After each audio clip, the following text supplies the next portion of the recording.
Gege must secretly be a comedian because Sukuna giving everyone the middle finger in the last panel to the whole fan base. It's hilarious. But shockingly, we see the king in the afterlife declaring his return as a good guy, with the copium of a sequel living on forever. But that's not all. Gojo has returned, our glorious blue-eyed king. But I should choose my words carefully because it's a flashback with a depressing goodbye. My disappointment is immeasurable, and my day is ruined. And then there's Yuji, destined to become the next strongest, upholding Gojo's dream. Now, I get it, the fanbase is upset and feeling unsatisfied, but don't worry, I'm here for you, and I will try my best to explain everything as coherently as I can, making sense of everything whilst also sharing some of my gripes. Let's start with the colored cover page art. Gege showcases Gojo's quote that strong and intelligent allies have gathered together, implying that his goal has been accomplished. Yuji and Megumi are like brothers, living on for each other with the trio back as a gang. It's enough to make a grown man cry. Maki has smiled for once. Like, this is the biggest smile we've ever seen, holding Yuta because remember, she's in love with the dude and probably gonna smash. Your imagination is rather nutty. Geto's giving the peace sign, implying that it's been achieved, and everyone else is pretty happy. The funny thing is, Takaba isn't seen here, even though he was used as a scapegoat to win the fight, and literally revived an imaginary Kenjaku to become his duo for his comedy, living out his dream in the finale. This means the author created a metaphor in chapter 270 by covering the face of the individual who was with Takaba, leaving it to the reader's imagination and interpretation of who this person might be, literally personifying the power of Takaba's technique. The final chapter 271 starts with the trio restarting their lives as sorcerers on a mission per usual. Nobara stated that she couldn't find any seals or markings on the girl that has been cursed. Remember, this couple needed help from the sorcerers. Her fiance's face had changed, but only for her and no one else. So Megumi realizes that a recently awakened Culling Game curse user is probably responsible for this, stating that their range is at least 50 to 100 meters. They bait him on a building's rooftop, as it would make it easier for the Jujutsu High sorcerers to catch him. So obviously you might be thinking, this is a whole load of yap, and put the fries in the bag, bro, so we can move on. However, this whole idea is the author linking back to Nanami and other experienced sorcerers who state that being a Jujutsu sorcerer brings nothing but depression and despair, with all of them leading abnormal lives that makes them a bit crazy. But in the final chapter and in this moment, it's highlighted that a new society is being formed with times changing. The young trio is enjoying their time together, acting their age for once, being goofy and making jokes. So just like that, their plan works and they find the culprit. Like, I know, imagine if Yuji just decided to do 7 black flashes on his ass. One of them would literally make his entire body explode into bits, I'm just saying. But my guy Megumi comes to the rescue and shows off his 10 shadows technique for the first time since Sukuna left his body. Yes, potential man. He has finally fulfilled his true power. The 10 shadows is not dead. Just look at the divine dog. It literally is towering over the curse user, becoming 3 times bigger. This shows that Megumi has developed his skills as Sukuna improved his 10 shadows. Basically, Megumi has cheated just like everyone else, as the last time we saw the divine dog before Sukuna took over Megumi's body, it was nothing compared to what this beast looks like now. Kusakabe mentioned that since Yuji's body was used extensively by Sukuna, he remembers extreme special grade abilities, curse energy control and skills. This means all of this applies to Megumi, as he was watching the entire Gojo fight, Yoruzu fight, and literally everything else. This has now granted Megumi special grade status, where he will tame his own version of Maharaga and be completely broken. Now, if you guys don't know, Maharaga can be summoned again and tamed. How else do you think every 10 shadow user gained a new divine dog every generation? Along with the fact to exercise the Shikigami, they die. Then they resurrect under the user's control. Also, even though Sukuna killed off Megumi's version of Maharaga in Shibuya, Megumi does try to summon him again in chapter 212. Sukuna literally said it was Megumi's shadow when he stumbled upon it in chapter 266 and called Maharaga his own, not Megumi's in the Gojo fight, implying it was different. This in turn will fulfill another part of Gojo's dream that his foster son will become stronger than him in the future. However, coming back to the final chapter, it turns out the newly awakened curse user fell in love with the girl and even bought the bag she's holding for literally 1,000,000 yen, which by the way equates to around $5,000. But since she's a hostess, it was just another day and a customer. But for the guy, it was a memory he would never forget. Now you're probably wondering, okay ABD, what the does all of this mean? Well, Gege is trying to imply with this situation that Yuji's speech from chapter 265 is coming into fruition. The value of someone's life is dependent on the experience of the person that beheld it. The author connects it with his goodbye to Gojo on purpose. The woman didn't remember anything about him. But as Nobara states, for the guy, how can he forget that they spent 1,000,000 yen? That symbolizes their love for someone, with Yuji then looking at him with sympathy. In fact, out of the trio, he goes to personally console the curse user as he gets locked up. The stalker admits his petty behavior and feels shame on how he doesn't know how to communicate his pain and loneliness. Yuji then informs him not to look glum, as he's not like he's gonna get executed, just like in the past when corrupt officials chose decisions like these so casually for Yuji and Yuta. This initiates a flashback Yuji had with Gojo before fighting Sukuna. Now this memory Yuji has of Gojo is extremely important to the story. He considered switch training with his sensei, which Gojo says is fine, but in his exhaustion he claims, or should I say, Gege says, since the author hates this character so much, haven't we had enough of Gojo? And my response to that is, no! You are coping and seething. But what does this mean? And why does Gojo tell Yuji to be more forward thinking? Well,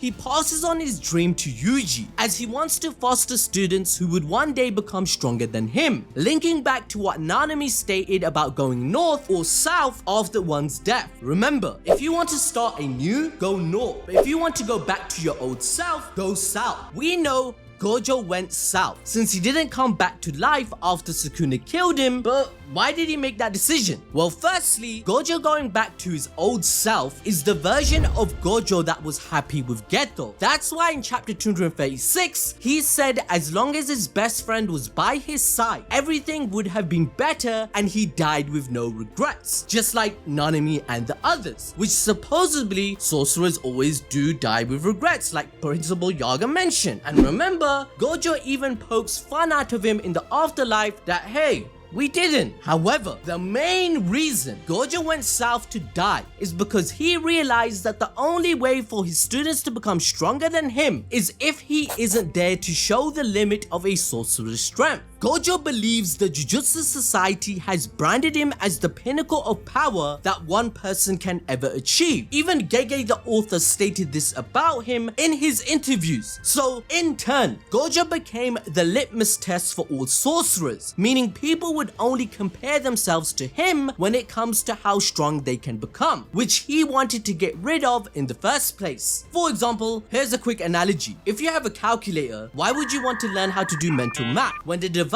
can solve all the issues instantly? In this case, the calculator is Gojo and the mental math bit is the students. However, Gojo understands his strength should be surpassed and his students shouldn't use him as a limit. Now, although we haven't been shown the old grading system being abolished, Gojo did say that it was outdated and eventually will cease to exist. And just like You and me? Yuji thinks Gojo is talking out of character, as his sensei tells him if this is where he will bow out, then his student should grow further, right? But such a defeatist mindset is nothing like the Gojo we saw state that he would win. Yuji straight up says Gojo is being timid, but his sensei rebuttals, saying no, it's actually confidence. And if we look at this retrospectively, it's not confidence to beat Sukuna, but confidence that his students will surpass him one day. With that, Gojo also states how they should forget about him and eventually will grow up past his age of 29. But Gojo affected him so much that Yuji states he will never ever forget about Gojo due to the bond and memories they created. Gojo shares his humanity, reminding us like the others that he has love and dreams, contrary to what people think of him. But in his mind, when everyone grows up, he will be forgotten and left behind, as most sorcerers are. Think about it, Yuki died, but her student Todo had to move on to the next case and didn't even mention her again, even though she was his sensei since childhood. Likewise, when Nanami was killed, even Gojo had to just move forward after his own sensei's principal Yaga's death. Now in reality, Gojo being the strongest has made him into a legend in the Jujutsu world. His strength is what defined his existence, but if someone stronger comes, then Gojo will be like any other sorcerer from the past. In a way,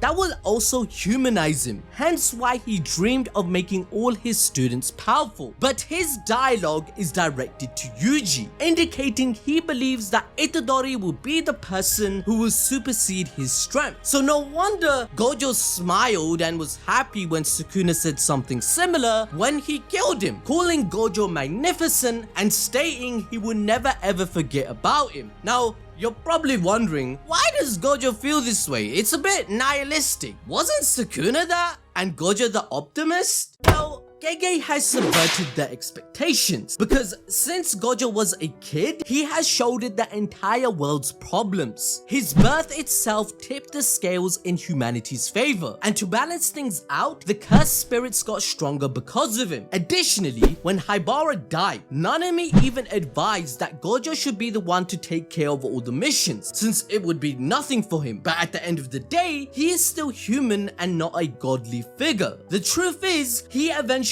became a monster and was even misunderstood. Even after his death, people like Kusakabe was still blaming him. These pricks didn't even mention his name once in the last 4 chapters, or give him a burial, or even have any true meaningful moments because they are trash. I can't believe we got to see Tsumiki's burial over Gojo's. That's what pissed me off so much, because at the end of the day, Gojo was just a weapon and everyone did forget about him. Well, of course, not Yuji. He understands his sensei's words, and that's what makes him a good person. And so, he reflects on what Gojo taught him, that he's expecting great things from Yuji, and he informs the same thing to the cursed user. Nobara then asks Yuji about something that isn't shown to us, which is obvious. It's Sukuna's final finger, where Yuji states it isn't dangerous anymore and says it's all good. Now, why does he say that, ABD? Well, we get to see Sukuna talk to Mahito immediately after. And guess what? Yuji's talk no jutsu to Sukuna actually worked. Bruh, I'm telling ya, Yuji's talk no jutsu is just as strong as Naruto. Everyone memes Naruto that he did this with Obito, but at least Obito was foreshadowed to be a good person as he wanted to be Hokage, was in Kakashi's team doing missions, and loved Rin. But Sukuna was literally the devil himself incarnate, committing sin for 1,000 years, being evil for the sake of evil, yet Yuji's version of talk no jutsu got this oppressor to be a good guy? He's out of line, but he's right.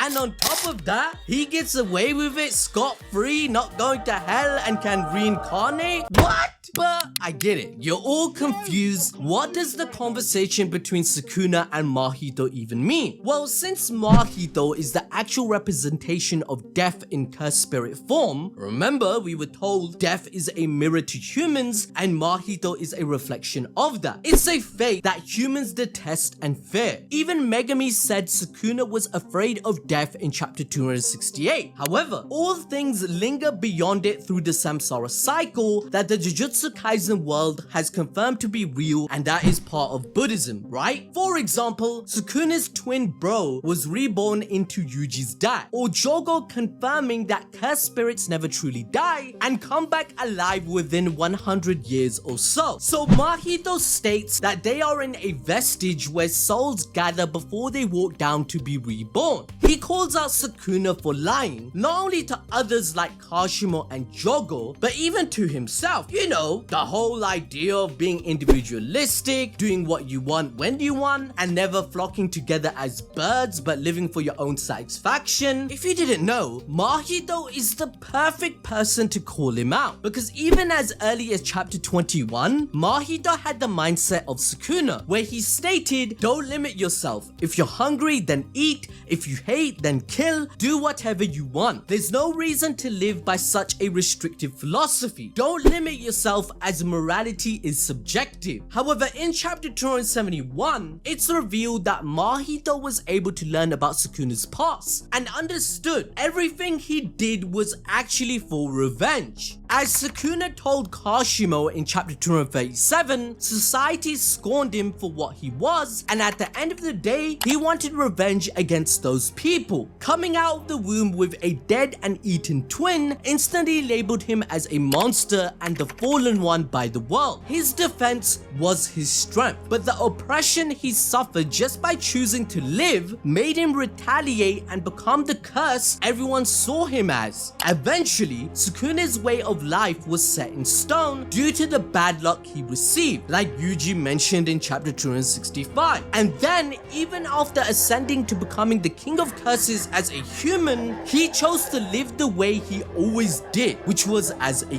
curse. However, Sukuna finally understood that he had two different paths he could have taken, but he feared his curses would stir deep within himself, so he chose the wrong path. We see an illustration with two women and the direction they represent. One of them was Urame and the other one is unknown, possibly his mother or potential lover. Maybe it's the person he mentioned in chapter 248 who Yuji reminded him of. Now in the final chapter, we clearly see Sukuna going north to become a newer version of himself. This is why Yuji states it's all good now, as Sukuna won't be coming back as a curse but live as a human, just like Choso, for example, who repented for his mistakes by living as a curse but then sacrificed himself for his brother Yuji as a human. Mahito then claims the king has gone soft, but he retorts saying obviously because he lost, and in truth he never actually changed, confirming that Yuji was indeed the one who taught him about love after all. And this answers Junpei's question to Yuji. What will he do when there is an evil sorcerer that he has to kill? Yuji presents the idea of saving them, and just like Sukuna said to Yorizu, to him defeat is death itself. Essentially, this is the death of Sukuna's ego and his ideals shattering, proving that Sukuna was wrong all along, where we then see the finger having a ray of light representing hope shining upon it. So when he claimed love is worthless, no,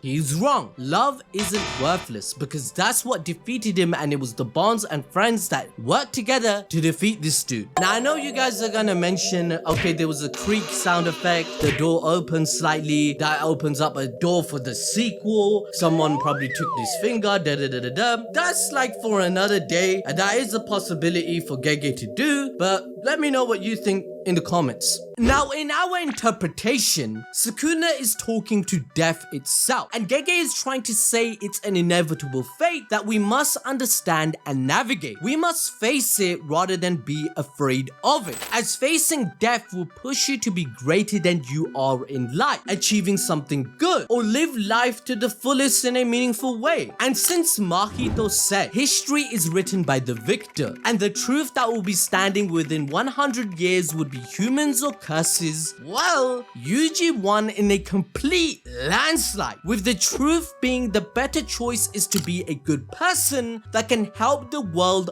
rather than destroy it. However, Jujutsu Kaisen basically reaffirms that evil exists and there is nothing anyone can do about it. It's just an experience of life that a person needs to go through in their own journey of suffering, adhering to the samsara cycle. There is no justice, as after death there isn't any accountability or punishment. Rather, we have the idea of reincarnation, meaning all that will happen is another chance for evil to come back to commit more evil via their bad luck that cannot be controlled, and good people will once again suffer at its hands in this cyclic nature. An example of this will be the new special grade cursed spirits. One day, Mahito and even Jogo will return to cause pain and suffering to the world. They have a form of consciousness and would never really pay for their crimes. If they killed 1,000 people, the worst thing that will happen is getting killed by a sorcerer, and then many years later come back to do the same thing. Mahito is just chilling and having time to sulk whilst he waits to be reincarnated. Meanwhile, the victims of evil will reincarnate to suffer again, an example being Sukuna's brother, who was eaten in the womb, to be reincarnated to fall in love with a woman who died and got taken over by Kenjaku to give birth to a boy he couldn't even raise. Like, there is no justice. Everyone is cursed. This is Jujutsu Kaisen's message. So the real Jujutsu were the friends and memories we made along the way to suffer through life. Yay!